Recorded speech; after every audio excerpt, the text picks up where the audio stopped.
Tervepä terve.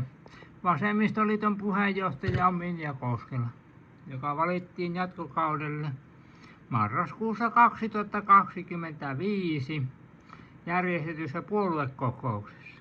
Ja ne ensimmäisenä varapuheenjohtajana toimi kansanedustaja Laura Meriluoto.